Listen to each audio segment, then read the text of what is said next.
Hi, my name is Will Jacoby. I'm the owner of Firebird Group, the crafters of the Steurer Jacoby brand of leather and canvas goods. Our main product that we have, and we started the company, is a golf bag that was decided to be crafted with quality and tradition. The idea came to me from a real good friend of mine, Mike Just.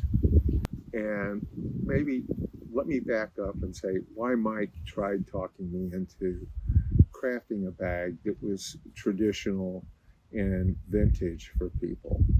Back in 1981 was my first real entry into the golf bag business.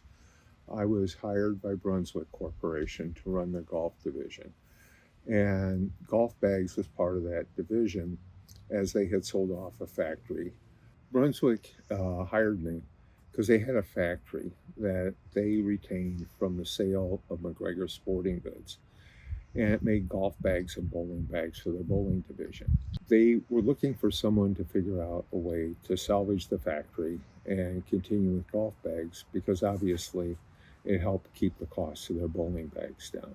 That was really my first real big introduction into the manufacturing and the marketing of golf bags because my background was 11 years with Wilson Sporting Goods, but I was in the team sports side of the business. As I learned golf bags, the golf bag industry was also changing. It was going from bags that were made of vinyl so that people thought they were leather, big bags. They grew from the 70s from an 8-inch bag up to an 11-inch bag by the early 80s, and everybody just started calling them status symbol bags. And the airliners and Sunday bags were also made of vinyl, but that business was kind of weak at the time. By the mid 80s, I felt that vinyl was going by the wayside, and Brunswick and I had some differences of opinion over that because I thought woven fabrics would be the way of the future. Nylon bags from literally Japan were starting to come into the market, and people were looking at them because of price, and they were lightweight.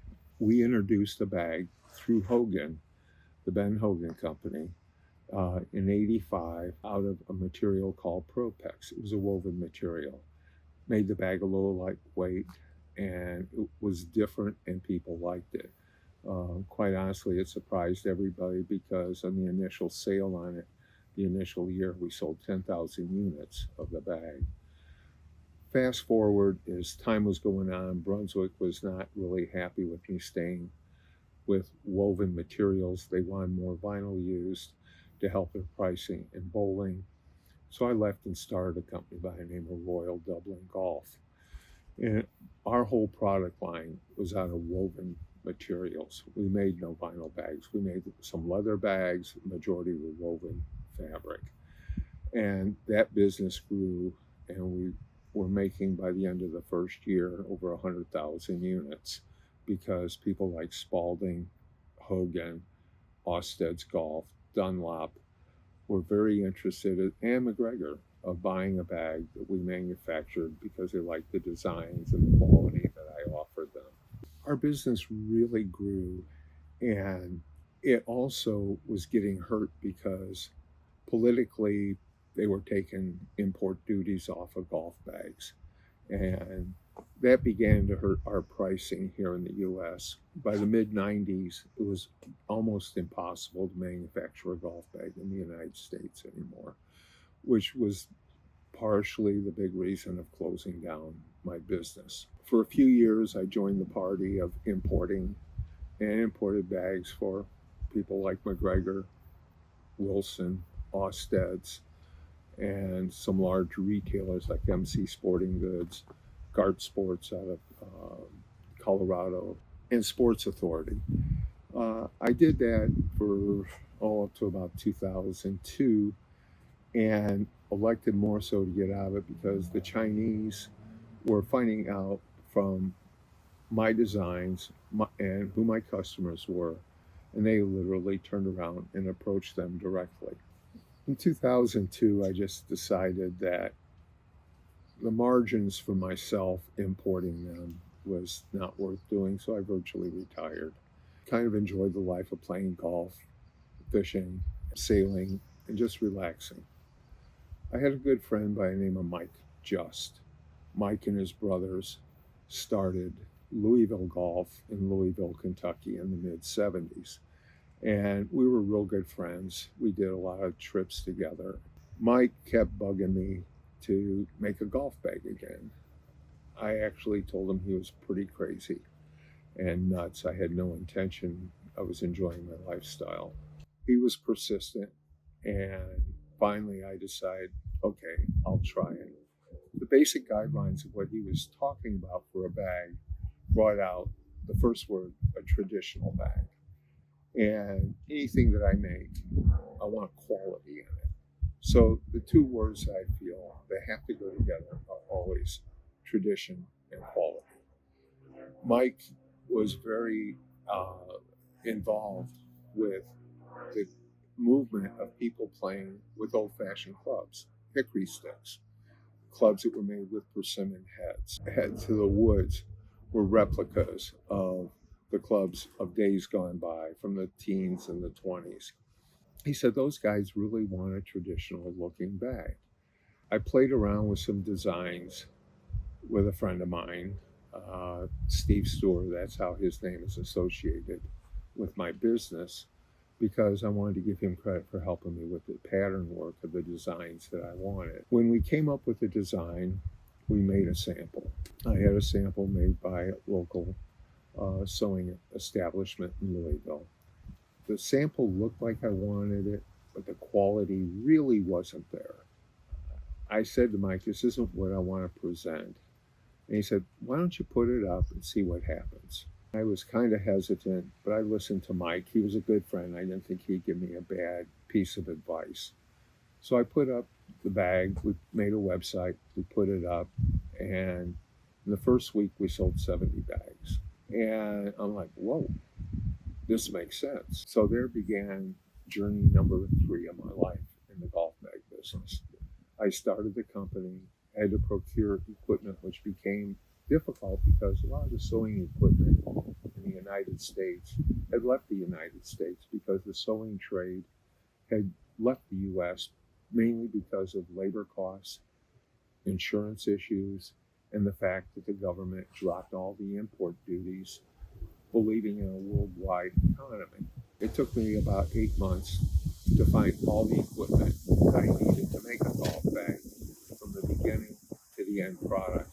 I needed to find a die cutter because a die cutter, we use that for consistency in cutting our leather in trim parts. A lot of the leather we still cut by hand, but some of the trim parts we wanted to be the same all the way through. And I had to find one. Matter of fact, I landed up finding it in an old factory down in Raleigh, North Carolina, that had made convertible tops for Ford years earlier. Moving along, the different sewing machines to be able to sew leather and canvas together. They're not like your mom's home Singer sewing machine. And by the time I got everything together, I had to find a location, had to find some seamstresses. It took, again, months that I hadn't planned on.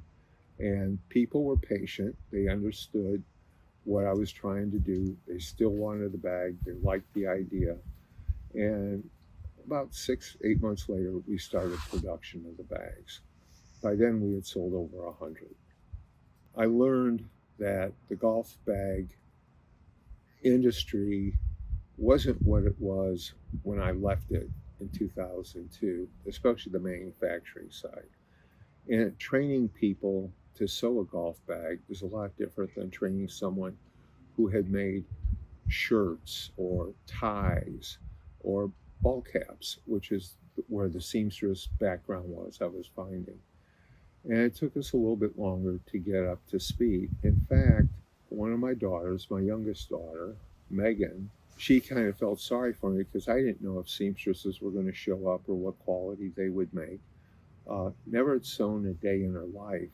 And she would come and hang out around my shop on her days off. All of a sudden, she said, "Dad, I want to help you." And she joined the business and didn't know how to sew, but she was making sure the quality was there while I was trying to put together how we sold the product, where we sold the product, and communicating with customers and potential customers. In fact, today, Megan runs the whole sewing side of our business. She is what I would call a master seamstress. And matter of fact, every leather bag we make goes across her sewing machine because she is so proficient and so quality orientated.